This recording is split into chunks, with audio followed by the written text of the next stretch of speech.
अस्सलाम वालेकुम बच्चों, उम्मीद है आप सब लोग खैरियत से होंगे। आज हम ये चैप्टर शुरू करने जा रहे हैं। आज इसको हम डिटेल में पढ़ने वाले हैं, एग्जाम के हिसाब से तैयारी करने वाले हैं। चाहे आप ये कभी भी देख रहे हो साल में, चाहे पेपर में आपके पास 10 महीने बचे हों या फिर 10 दिन बचे हुए हैं, हम आपको ऐसे तैयारी कराने वाले हैं कि आपके है ना फेडरल बोर्ड में 90% से ज्यादा मार्क्स आए। हम आपको इंपॉर्टेंट चीजें एग्जाम्स में क्या क्या एग्जामिनर को चाहिए होता है, ये हमारा पहला लेक्चर नहीं है। तो अगर आपको कुछ चीज समझ ना आए, कंफ्यूजन हो, तो वो इसलिए क्योंकि आपने पहला लेक्चर नहीं देखा हुआ। तो भाई पहला वाला लेक्चर देख लो और ऑर्डर में चलो, बगैर शुरू के कॉन्सेप्ट्स को पढ़े हुए ये आपको कंफ्यूजन, ये पहला लेक्चर नहीं है। अगर आपको पहला लेक्चर देखना है और बाकी सारे चैप्टर्स के भी और इन सारे सब्जेक्ट्स के भी, तो भाई आप जाओ हमारे कमेंट सेक्शन में, यहाँ पे डाली हुई है 4 लिंक।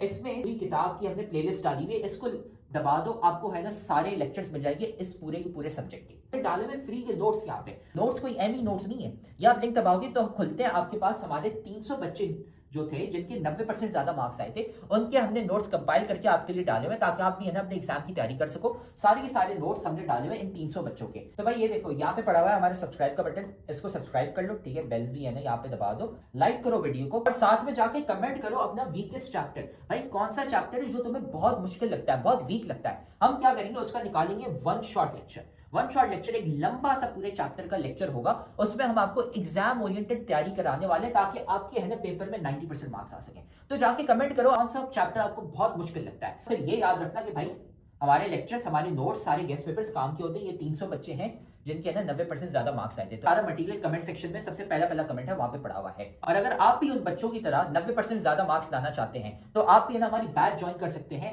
जिसमें हम आपको A to Z सारी तैयारी कराते हैं सारे सब्जेक्ट्स की, है ना। हमारी स्पेशल बैच नंबर 1 है, तो हमें इस व्हाट्सएप नंबर पर मैसेज कर लो। ये सारी चीजें हम आपको देते हैं और एग्जाम के हिसाब से तैयारी कराते हैं। अगर आप भी है ना 90% ज्यादा मार्क्स लाना चाहते हैं, अपने माँ बाप का नाम रोशन करना चाहते हैं। तो अब हम ये लेक्चर शुरू करते हैं। इस टॉपिक को आज डिटेल में हम पढ़ने वाले हैं। हमने, ठीक है, ये भी एनाबॉलिक रिएक्शन है, ठीक है।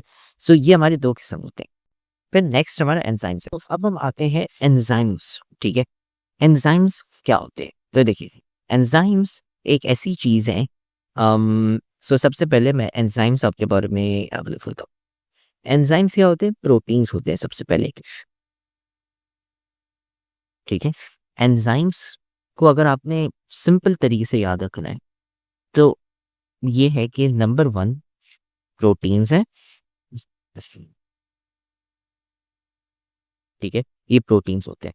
दूसरा, they help with chemical reactions. जो आपके केमिकल रिएक्शंस हैं उसमें क्या होता है, हम देखते हैं कि अच्छा रिएक्टेंट है और प्रोडक्ट है, ठीक है।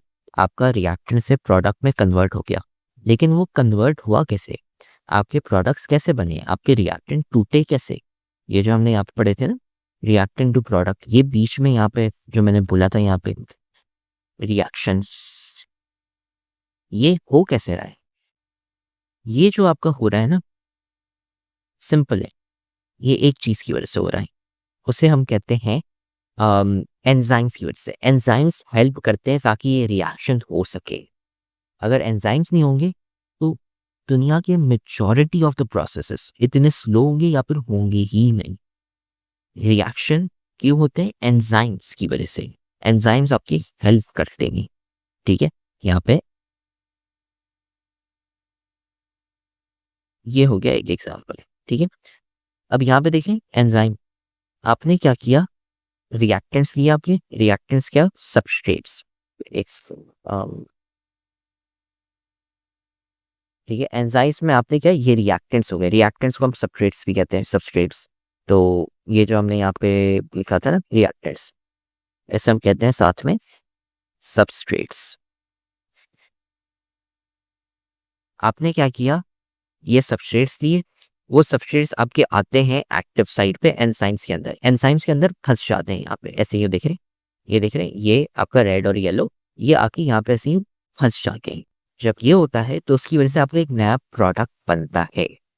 तो ऐसे एक एग्जाम्पल है सिंपल कि आपका एंजाइम कैसे हेल्प करता है रिएक्शंस में, ये इनको कंबाइन करने में। इसका उल्टा भी होता है कि जिसमें आपने प्रोडक्ट डाला, प्रोडक्ट फिर आपका टूट जाता है, इन 2 चीज़ों में इसका रिवर्स भी होता है। लेकिन एंजाइम्स क्या करते हैं at the end of the day, ये हेल्प करते हैं कि आपका केमिकल रिएक्शन हो। अदरवाइज एंजाइम नहीं हुए तो ये कंबाइन नहीं हो पाएंगे, या अगर होंगे भी कंबाइन तो बहुत स्लोली होंगे। इसलिए आपको एंजाइम्स यूज करते हैं, ऐसे प्रोटीन्स होते हैं जो आपको हेल्प कर सके केमिकल रिएक्शन में। एंजाइम आपका यूज अप नहीं हुआ, कहीं वो पड़ा हुआ है at the end of the day, use नहीं हुआ, लेकिन वो हेल्प कर रहा है, मदद कर रहा है आपको कि है ना आपका प्रोडक्ट बन सके। तो इसलिए हम इनको रिएक्शन में कभी कभार दिखाते भी नहीं है, ठीक है। सो अब इसकी डेफिनेशन जो है एंजाइम्स की, ठीक है।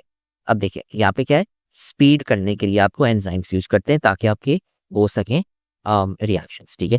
अब एंजाइम्स की डेफिनेशन क्या है, बायोलॉजिकली एक्टिव ग्लोबुलर प्रोटीन्स, ठीक है। मैंने शॉर्ट में आपको बताया था प्रोटीन्स होते हैं कौन से, बायोलॉजिकली एक्टिव ग्लोबुलर प्रोटीन्स, ठीक है। जो किससे बनते हैं, लिविंग सेल्स से बनाए जाते हैं, जो आपके सेल्स बनाते हैं। वो क्या करते हैं, स्पीड अप करते हैं आपके बायोकेमिकल रिएक्शंस को या मेटाबॉलिज्म को, ठीक है। जो भी सारे रिएक्शंस को ज़्यादा स्पीड अप करते हैं। एंजाइम्स को एक और नाम भी दिया जाता है बायोलॉजिकल कैटलिस्ट्स, ठीक है। सो ये होते हैं आपके एंजाइम्स, ठीक है। अब अगेन यहाँ पे एंजाइम्स का वापसी वही आ गया जो मैंने अभी आपको डायग्राम दिखाई थी कि आपके रिएक्टेंट्स और प्रोडक्ट्स होते हैं, ठीक है। तो रिएक्टेंट्स अगेन सबस्ट्रेट्स होते हैं। तो ये चीज़ यहाँ पे जो समझाई गई है, ये वही सेम चीज़ है जो मैंने अभी आपको डायग्राम दिखाई कि आपके सबस्ट्रेट्स होते हैं, ठीक है। वो क्या करते हैं कि वो बाइंड कर जाते हैं विद दी एंजाइम। बाइंड करने से मुराद उसके साथ अटैच हो जाते हैं, कंबाइन हो जाते हैं एंजाइम के साथ, ठीक है। जब ये होता है तो फिर एक केमिकल रिएक्शन होता है, केमिकल चेंजेस होती हैं और उससे आपके नए प्रोडक्ट्स बनते हैं, ठीक है। नए बॉन्ड्स बनते हैं और ऐसे ही करके प्रोडक्ट्स बन जाते हैं आपके, ठीक है। ये है। अब हमारे पास दो किस्मात होती हैं एंजाइम्स की, ठीक है। तो अब एंजाइम्स पे आते हैं। यहाँ पे एंजाइम्स के दो किस्म होते हैं। एक है आपका इंट्रासेल्यूलर, ठीक है। इंट्रासेल्यूलर को आप सुन के भी बता सकते हैं कि अच्छा ये है ना सेल के अंदर, यस। इंट्रासेल्यूलर का मतलब ये है कि ये ऐसे एंजाइम्स हैं जो आपके सेल के अंदर पाए जाते हैं, सेल के अंदर। और दूसरा क्या है आपका एक्स्ट्रा सेल्यूलर, ये वो वाले हैं जो सेल के बाहर होंगे, जो सेल हम पढ़ते आ रहे हैं ना चैप्टर नंबर 1 चैप्टर नंबर 3 से। तो सेल के अंदर जो एंजाइम्स होते हैं उससे हम कहते हैं इंट्रासेल्यूलर, और जो सेल के बाहर होते हैं हम उन्हें कहते हैं एक्स्ट्रा सेल्यूलर। ये आपके है ना दो किस्म के होते हैं एंजाइम्स के टाइप्स, ठीक है। एग्जांपल्स दी हुई है जैसे जो ग्लाइकोलिसिस में यूज किए जाते हैं। ग्लाइकोलिसिस अगेन जो आपके ग्लूकोज कार्बोहाइड्रेट्स का जो प्रोसेस होता है उसमें, ठीक है, वो वाले एंजाइम्स होते हैं आपके सेल के अंदर साइटोप्लाज्म में। फिर आपने एक एंजाइम पढ़ा हुआ है पेप्सिन। पेप्सिन कौन सा है, जो आपके स्टमक में होता है जिससे आपका खाना टूटता है। वो आपके सेल के अंदर नहीं होता, वो आपके स्टमक में होता है, बाहर होता है, स्टमक कैविटी में होता है। तो ये है ना आपकी दो एग्जाम्पल्स। फिर साथ में जो आपके फंजा और बैक्टीरिया होते हैं ना, वो क्या करते हैं, extra cellular enzymes release bacteria enzymes produce करते हैं। ये देखें ना, ये ग्रीन ब्लू, ये एंजाइम्स रिलीज करता है खाने के ऊपर बाहर। खाना क्या करता है, खाना टूट जाता है क्योंकि एंजाइम्स आपने रिलीज कर दिए। फिर खाना टूट के ये जो छोटे छोटे पार्टिकल्स देखे ना, ये छोटे छोटे ब्राउन वाले, पहले एक ये कंबाइंड था, अब ये छोटे छोटे ब्राउन, ये फिर आपके फंजा और बैक्टीरिया के अंदर चले जाते हैं। फिर है ना एंजाइम क्या करते हैं, वो वापसी सेल के अंदर आ जाते हैं, आपके बैक्टीरिया फंजाई के अंदर, ठीक है। तो ये है ना छोटी सी चीज़ यहाँ पे लिखी हुई होती है कि फंजा एंड बैक्टीरिया क्या करते हैं, जो आपके एंजाइम्स होते हैं वो बाहर रिलीज कर देते हैं, जिससे है ना फिर वो क्या कहते हैं, डाइजेस्ट कर सकें, ठीक है। और एंजाइम्स के बारे में जो आप डिटेल में पढ़ते हैं उसकी एक फील्ड है एंजाइमियोलॉजी, ठीक है। ये दो चीज़ें जो मैंने अभी आपको बताई ये एमसीक्यू के लिए थोड़ी सी है ना इंपॉर्टेंट होती है, तो एमसीक्यू के लिए आपने ये याद रखना है, ठीक है। थोड़ी सी सिंपल चीज़ें कॉन्सेप्ट मैंने आपको बता दिए, बट ये थोड़ी सी चीज़ें आपको याद रखनी होगी, ठीक है। ये हो गया। अब आते हैं कि एंजाइम्स की कैरेक्टरिस्टिक्स क्या होते हैं, एंजाइम्स की खसूसियात, क्या खास बात है इनके बारे में। तो सबसे पहले तो ये ग्लोबुलर प्रोटीन्स होते हैं, ठीक है। ग्लोबुलर प्रोटीन से क्या मुराद, के प्रोटीन से बने होते हैं। जो प्रोटीन्स हैं आपके किससे बने होते हैं, अमाइनो एसिड से। तो अमाइनो एसिड्स कंबाइन होके क्या बनाते हैं, ग्लोबुलर प्रोटीन्स, और एक किस्म होते हैं आपके एंजाइम्स, ठीक है। थोड़े से एंजाइम्स आपके आरएनए होते हैं, उन्हें हम कहते हैं राइबोसाइट्स, ठीक है। ये ज़रूरी नहीं है इतना, लेकिन ग्लोबुलर प्रोटीन्स की मैं आपको बता देता हूँ क्या, ठीक है। ये होते हैं ग्लोबुलर प्रोटीन्स, ठीक है। सो एक ग्लोबुलर प्रोटीन्स होते हैं और दूसरे आपके फिब्रस प्रोटीन होते हैं। ये अगेन आप पढ़ेंगे फर्स्ट ईयर में, ठीक है। लेकिन मैं आपको type fibrous versus globular protein, मैं आपको टाइप समझा देता हूँ ताकि आपको पता चले कि चल क्या रहा है। तो ये दो किस्म के है ना प्रोटीन्स होते हैं, एक है आपका फिब्रस प्रोटीन और एक है आपका ग्लोबुलर प्रोटीन।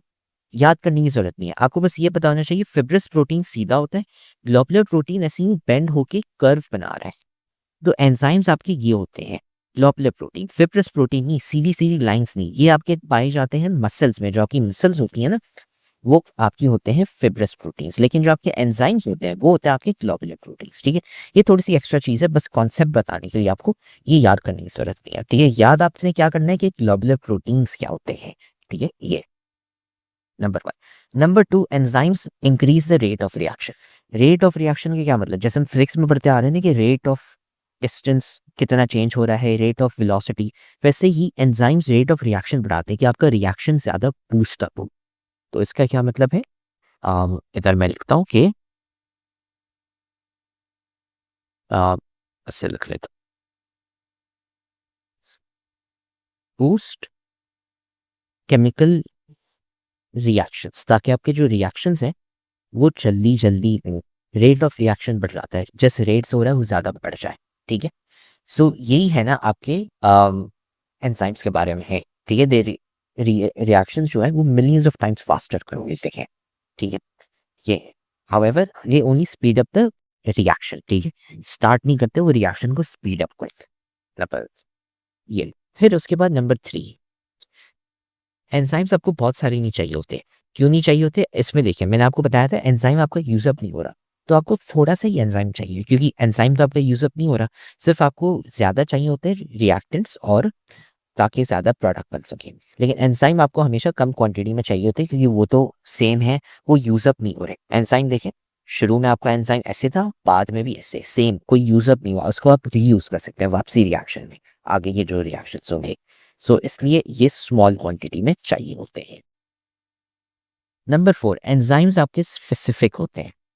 स्पेसिफिक से क्या हो रहा था, अगर आपका एक एंजाइम है जो आप यूज कर रहे हैं कार्बोहाइड्रेट्स को ब्रेक डाउन करने के लिए, ठीक है, वो सेम एंजाइम आप यूज नहीं कर सकते प्रोटीन को ब्रेक डाउन करने के लिए। या जो एंजाइम मैंने अभी यूज किया था, जो मैंने पिछले में ये आपको बताया था, ये रिएक्शन हो रहा है, लेट्स से आप जो एंजाइम यूज कर रहे हैं पानी को ब्रेक डाउन करने के लिए, वो रिएक्शन आपको सेम एंजाइम से नहीं कर सकते आप दूसरे रिएक्शन में, जैसे ग्लूकोज और ऑक्सीजन। इस वाले में, इसमें मैंने क्या किया, ग्लूकोज और ऑक्सीजन को कंबाइन किया, जिससे मेरे पास कार्बन डाइऑक्साइड और पानी आया, राइट। सो सेम एंजाइम्स हर जगह नहीं होंगे, एंजाइम्स हर रिएक्शन के लिए अलग अलग होते हैं। ठीक है, हर रिएक्शन का अपना एंजाइम होता है, सेम एंजाइम नहीं होता। आप बोलेंगे सर क्यों, इसलिए क्योंकि यहाँ पे देखिए आपके जो एंजाइम्स होते हैं वो क्या करते हैं, आपके प्रोडक्ट्स को कंबाइन करते हैं एक साथ, वो जाके इधर अटकते हैं। अब ये जो साइट है ना आपका एक्टिव साइट, यहाँ पे सिर्फ एक किस्म का आपका प्रोडक्ट, एक किस्म का सिर्फ रिएक्टेंट आ सकता है। ठीक है, अलग अलग किस्म के रिएक्टेंट नहीं आ सकते, ये क्योंकि शेप इनका बना हुआ होता है खास। तो यहाँ पे सिर्फ रेड और येलो के ये मॉलिक्यूल्स आएंगे, यहाँ पे ऑरेंज, ग्रीन, ब्लू, पर्पल और कोई नहीं आएंगे, क्योंकि वो फिट ही नहीं हो पाएंगे। यहाँ पे सिर्फ रेड और येलो वाले ही जो आपके सबस्ट्रेट्स हैं वो फिक्स हो पाएंगे। तो वैसे ही अगर आपका यहाँ पे कार्बोहाइड्रेट या ग्लूकोज जा रहा है, तो इसका मतलब ये है कि सिर्फ वो ही जा पाएगा, प्रोटीन यहाँ पे नहीं जा पाएगा। ठीक है, तो ये मतलब है एंजाइम्स आर स्पेसिफिक। भाई ये लेक्चर तो तुम बहुत मजे से देख रहे हो, लेकिन तुम्हें पता है कि लेक्चर देखने से खाली 90% मार्क्स नहीं आ जाते। असल में भाई मार्क्स कैसे आते हैं, तो भाई ये लेक्चर देखने के बाद आपने नोट्स खुद के बनाने होते हैं, और फिर साथ में आपने प्रैक्टिस भी करने होते हैं सवाल। भाई ये हमारा फेवरेट कोट है, 90% marks don't come from just hard work, they come from consistency, smart strategy and proper revision. भाई स्मार्ट तरीके से पढ़ो, स्मार्ट तरीका ये हमने आपको बताया हुआ है, तो साथ में हम आपको तरीका भी नहीं बता रहे, साथ में हम आपको दे रहे हैं भाई नोट्स। जाओ कमेंट सेक्शन में, नोट्स में से आपको मिल जाएंगे भाई उन बच्चों के नोट्स, 300 बच्चे थे जिनके 90% ज्यादा मार्क्स आए थे, उनके नोट्स वहां पे पड़े हुए। लेकिन साथ में उधर नीचे हमने आपको सवाल भी दिए हुए प्रैक्टिस के लिए, ये यहाँ पे पूरी गूगल शीट पड़ी हुई है भाई, यहाँ से जाके सवाल प्रैक्टिस करो। खाली ऐसा कुछ नहीं होता कि हाँ हम लेक्चर देखेंगे हमारे मार्क्स आ जाएंगे, नहीं भाई, नोट्स पढ़ने होते हैं और साथ में इनकी प्रैक्टिस भी करनी होती है सवालों की। ठीक है, फिर यहाँ पे आता है एंजाइम्स रिक्वायर अ कोफैक्टर। ठीक है, ये लिखा हुआ है यहाँ पे कोफैक्टर। अब कोफैक्टर क्या होते हैं, ठीक है, अब ये थोड़ा सा एडवांस टॉपिक है, लेकिन आसान है, इतना कोई मुश्किल नहीं है। ठीक है, कोफैक्टर आपका एक नॉन प्रोटीन कंपोनेंट होता है। ठीक है, नॉन प्रोटीन, ठीक है, जो हमारे एंजाइम्स थे वो क्या थे, प्रोटीन्स थे। कोफैक्टर आपका एक नॉन प्रोटीन कंपोनेंट होता है। कोफैक्टर क्या करता है, हेल्प करता है आपके क्या कहते हैं, जो एंजाइम है, ठीक है, उसको हेल्प करता है ताकि आपका रिएक्शन हो सके। ठीक है, सो ये जैसे था यहाँ पे आपका ये डायग्राम था, ठीक है, एंजाइम सबस्ट्रेट ये सब, ठीक है, सही है। अब इसमें ये हो रहा है कि अगर लेट्स से आपका एक्टिव साइड ये आपको थोड़ा सा उसको चेंज करना पड़े, तो आप उसमें को एंजाइम ऐसे ही डाल देते हो ताकि फिर आपका सबस्ट्रेट यहाँ पे सर्कल वाला फिट हो सके, क्योंकि पहले यहाँ पे सर्कल फिट नहीं हो रहा था।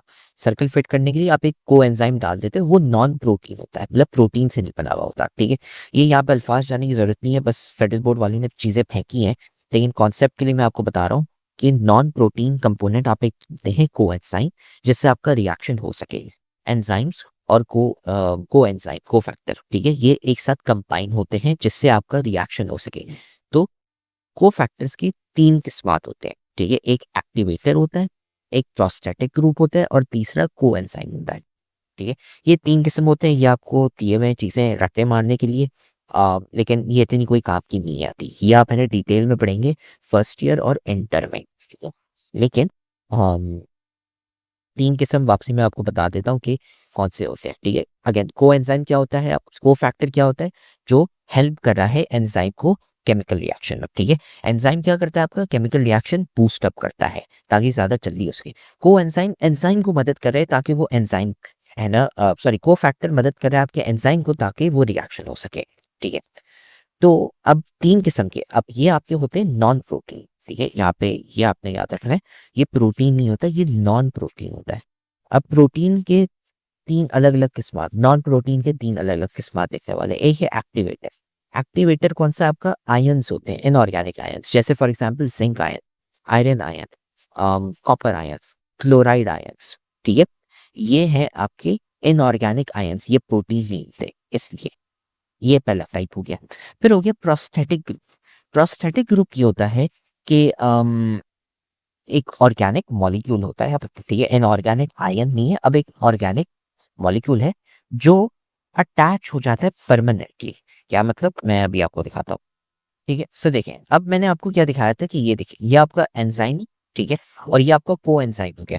को एंजाइम जाता है, ठीक है, इधर से, सो ये मैं ड्रॉ करके दिखा देता हूँ। को एंजाइम है आपका उठ के यहाँ पे ऐसे यूं चला जाता है यहाँ पे, ठीक है, ये अटैच हो जाता है। ठीक है, सब 2 किस्म के को फैक्टर्स आ गए अभी यहाँ।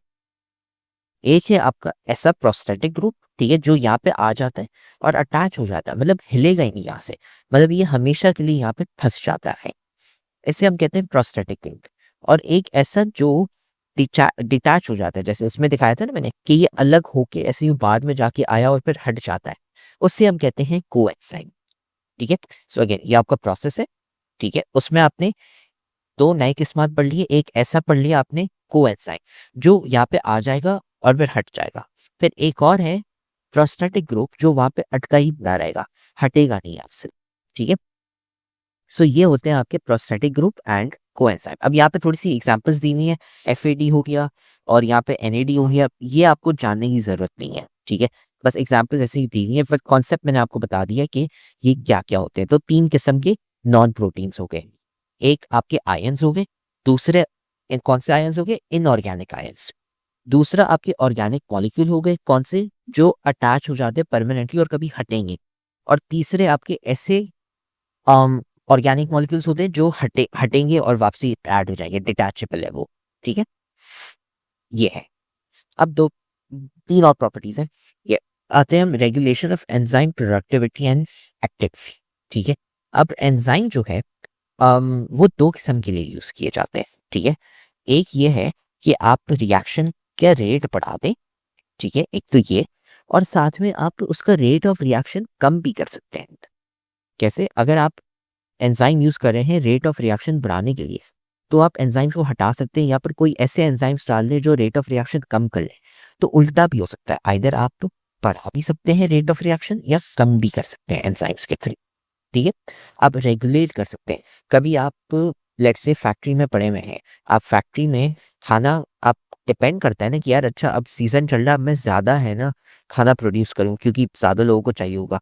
ठंड के मौसम में खाना है ना थोड़ा सा ज्यादा चाहिए होता है, गर्मी में थोड़ा सा कम चाहिए होता है, तो आप है ना उससे कंट्रोल कर पाते हैं। ये है ना एंजाइम्स आपके एक एग्जाम्पल समझे इसमें होता है। अब आता है next 7 enzymes make metabolic pathway.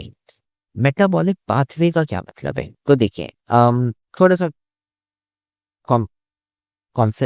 Complex concept है, लेकिन शांत करके मैं आपको बता देता हूँ। मेटाबॉलिक पाथवे में क्या है कि देखिए आपका ये रिएक्टेंट है और आपका प्रोडक्ट है एफ, ठीक है। आपने डाला ए, ठीक है। ए से मुराद जैसे हमने डाला हाइड्रोजन और ऑक्सीजन, और आपने प्रोड्यूस क्या किया, पानी, एफ।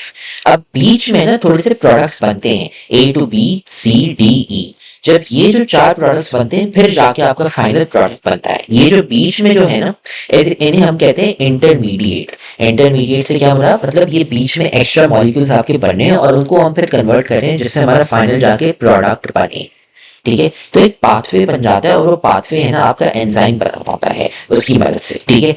असल में ये तो बहुत सिंपल एग्जांपल है, मैं कॉम्प्लेक्स एग्जांपल दे नहीं सकता, लेकिन ये आपको मैं दिखाता हूँ। जब आप आएंगे यूनिवर्सिटी में, ठीक है, यूनिवर्सिटी में आप आएंगे तब आप है ना इतने बड़े बड़े पाथवेज आप पढ़ने वाले हैं। क्या होते हैं ये आपको अभी जानने की जरूरत नहीं, ये मैं दिखा रहा हूँ। स्टैनफोर्ड मेडिसिन यूनिवर्सिटी जो टॉप यूनिवर्सिटी है एक दुनिया की, उसकी यूनिवर्सिटी में ये चीजें आप पढ़ेंगे जो आप पढ़े होंगे, ठीक है। अभी आपको है ना काफी मतलब 4 साल पढ़े हुए हैं, 5 साल पढ़े हुए हैं, 4-5 साल बाद आप है ना ये कॉम्प्लेक्स चीजें पढ़ने वाले हैं, ठीक है।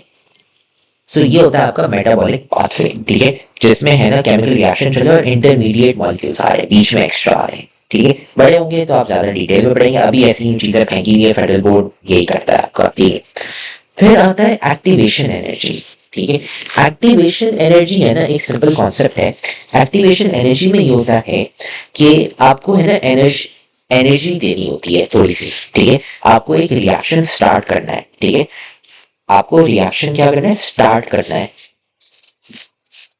रिएक्शन स्टार्ट करने के लिए आपको थोड़ी सी एक्स्ट्रा एनर्जी देनी, ठीक है, ठीक है। उसे हम कहते हैं एक्टिवेशन एनर्जी या एनर्जी ऑफ एक्टिवेशन, ठीक है। जैसे गाड़ी होती है, गाड़ी में आप जब चाबी डालते हैं तो ऐसे ही आप इंजन स्टार्ट करते हैं तो है ना थोड़ी सी एक्स्ट्रा एनर्जी आपको देनी होती है, आप दबाते हैं गाड़ी, जब आप चाबी होती है उसको आप थोड़ा सा जोर से घुमाते हैं ताकि एक्स्ट्रा एनर्जी मिल सके और फिर जाके आपका रिएक्शन शुरू हो, ठीक है। तो ये आपकी है ना एक्टिवेशन एनर्जी का ऐसी ग्राफ होता है, ये आपके रिएक्टर से आपको थोड़ी सी एक्स्ट्रा एनर्जी देनी होती है ताकि रिएक्शन शुरू हो जाए। यहाँ पे भी ऐसे थोड़ा सा रिएक्शन शुरू हो जाए, आपको थोड़ी सी एक्स्ट्रा एनर्जी देनी होती है। तो एंजाइम्स जो है वो क्या करते हैं, आपकी एक्टिवेशन एनर्जी को कम कर देते हैं, ठीक है, ताकि आपका जो रिएक्शन है ना वो ज्यादा जल्दी शुरू हो जाए। अगर कम एनर्जी यूज करनी होगी तो रिएक्शन तो जल्दी हो जाएगा। तो ये देख रहे हैं यहाँ पे, असल में अगर आप एंजाइम्स यूज नहीं करेंगे तो एनर्जी एक्टिवेशन आपकी इतनी हाई है, लेकिन अगर आप एंजाइम्स यूज करते हैं तो आपको कम एनर्जी चाहिए होगी, तो आपके रिएक्शन फास्ट हो जाते हैं, बूस्ट अप हो जाते हैं। इसलिए है ना हम एंजाइम्स यूज करते हैं ताकि एक्टिवेशन एनर्जी कम हो जाए, ताकि आपको कम एनर्जी देनी पड़े। यहाँ पे एक्स्ट्रा एनर्जी है ना, ये एक्स्ट्रा है ना कम हो जाए ताकि आपका रिएक्शन जल्दी हो सके, ठीक है। तो देखिए अब एंजाइम एक्टिविटी, अब ये जो मैंने आपको दिखाया था ना शुरू में, ये वाला, इसमें मैंने आपको थोड़ी सी चीजें दिखाई थी, सबस्ट्रेट, प्रोडक्ट, और मैंने कहा था तब आप वो ही सिर्फ उसको देखें। अब एक होता है एक्टिव साइट। एक्टिव साइट एक ऐसी जगह है जहाँ पे आपके सबस्ट्रेट्स होते हैं ना वो जाके यहाँ पे अटक जाते हैं। जब वो अटक जाते हैं तो यहाँ पे एक आपके एंजाइम्स और सबस्ट्रेट, मतलब आपके जो रिएक्टर्स है वो एक साथ कंबाइन होके यहाँ पे एक एंजाइम सबस्ट्रेट कॉम्प्लेक्स बनाते हैं। फिर वो अलग हो जाते हैं, फिर एंजाइम आ जाता है और आपका प्रोडक्ट आ जाता है। बीच में ये जो है ना चीज, इसे हम कहते हैं एंजाइम सबस्ट्रेट कॉम्प्लेक्स, ठीक है। तो ये चीजें यहाँ पे ये डायग्राम देखें, ये आपके सबस्ट्रेट थे, ठीक है, ये यहाँ पे ऐसे ही अटके, आपका क्या बना, एंजाइम सबस्ट्रेट कॉम्प्लेक्स। फिर सबस्ट्रेट्स आपके कंबाइन होके प्रोडक्ट्स में बन जाते हैं, फिर आपका बन जाता है एंजाइम प्रोडक्ट कॉम्प्लेक्स। फिर आपके प्रोडक्ट्स रिलीज हो जाते हैं, तो ये प्रोडक्ट्स आ गए ऐसे, ठीक है। ये थोड़ी सी चीजें हैं, सिंपल है कि के रिएक्टर से सबस्ट्रेट से, ठीक है, वो एंजाइम में गए, ठीक है, और उसके साथ अटक गए। जब वो उसके साथ अटक जाते हैं तो एंजाइम सबस्ट्रेट कॉम्प्लेक्स बन गया। फिर सबस्ट्रेट्स आपके थे वो रिएक्ट कर जाते हैं, जैसे ही रिएक्शन हो जाता है आपके प्रोडक्ट्स बन जाते हैं, जैसे प्रोडक्ट्स बन गए आपका एंजाइम प्रोडक्ट कॉम्प्लेक्स बन गया। एंजाइम प्रोडक्ट कॉम्प्लेक्स बन गया, फिर आपके प्रोडक्ट्स रिलीज हो जाते हैं और एंजाइम अलग हो जाते हैं, ठीक है। ये सिंपल सा एक है ना, आप कह सकते हैं enzyme action, mechano enzyme action है, ठीक है, कि आपके जो लेट्स से प्रोटीन मॉलिक्यूल्स हैं, लार्ज प्रोटीन मॉलिक्यूल्स, ठीक है, जो एंजाइम्स हैं, क्या होता है कि एक्टिव साइट हो गया, एक्टिव साइट एक ऐसी जगह है जहाँ पे रिएक्शन आप होगा, जो मैंने अभी आपको दिखाया था, ठीक है, उन प्रोटीन्स के ऊपर, ठीक है, आपके सबस्ट्रेट्स आ जाते हैं, ठीक है, सबस्ट्रेट्स जैसे ही आ गए, एंजाइम सबस्ट्रेट कॉम्प्लेक्स बन गया, जैसे ये हो जाता है रिएक्शन हो जाता है, रिएक्शन होने के बाद आपके प्रोडक्ट्स बन जाते हैं, लेकिन वो एंजाइम के साथ कनेक्टेड होते हैं, तो उसे हम कहते हैं एंजाइम प्रोडक्ट कॉम्प्लेक्स। फिर प्रोडक्ट्स निकल जाते हैं, उससे अलग हो जाते हैं, तो आपका एंजाइम प्रोडक्ट कॉम्प्लेक्स बन जाता है। तो उम्मीद है अब आपको है ना ये टॉपिक समझ आ गया। हमने सारे के सारे सब्जेक्ट्स और सारे के सारे चैप्टर्स के हमने नोट्स डाले हुए हैं, लेक्चर्स डाले हुए हैं। इधर कमेंट सेक्शन में चले जाओ, नोट्स पढ़े हुए हैं, लेक्चर्स पढ़े हुए हैं, गेस्ट पेपर भी हम आपको दे रहे हैं और इंपॉर्टेंट चीजें भी बता रहे हैं, ताकि आपको है ना एग्जाम की डेट्स भी पता चल जाए और आपका एग्जाम मिस ना हो जाए। सारी चीजें हमने कमेंट सेक्शन में डाली थी, वहां से है ना जाके वसूल कर लो इसको। तो आप देख रहे हो कि हमारी इतने सारे बच्चे हैं जिनके 90% ज्यादा मार्क्स आए। क्यों? सवाल देने के साथ साथ हम सिखाते हैं कि भाई आंसर कैसे लिखते हैं। आंसर लिखने का एक तरीका होता है, वो तरीका हम सिखाते हैं सिर्फ और सिर्फ हमारी बैच वाले बच्चों को, इसलिए हमारे इतने सारे बच्चे हैं जिनके 90% ज्यादा मार्क्स आए हैं। तो अगर आप भी हमारी बैच ज्वाइन करना चाहते हैं ताकि आपके भी 90% से ज्यादा मार्क्स आए, तो हमारी बैच के लिए इस व्हाट्सएप नंबर पे हमें मैसेज कर लो, आपको ये सारी चीजें मिल जाएंगी। हम आपको सिखाएंगे कि भाई आंसर कैसे लिखते हैं। टॉपर बच्चे जो 90% ज्यादा मार्क्स लाते हैं वो आंसर कैसे लिखते हैं ताकि एग्जामिनर मार्क्स काट ही ना सके, ताकि वो एग्जामिनर बोले भाई ये लो फुल मार्क्स। हमें इस व्हाट्सएप नंबर पे मैसेज कर लो और हम आपको ऐड कर लेंगे हमारी बैच में, और फिर आप भी है ना 90% से ज्यादा मार्क्स ला सकते हैं।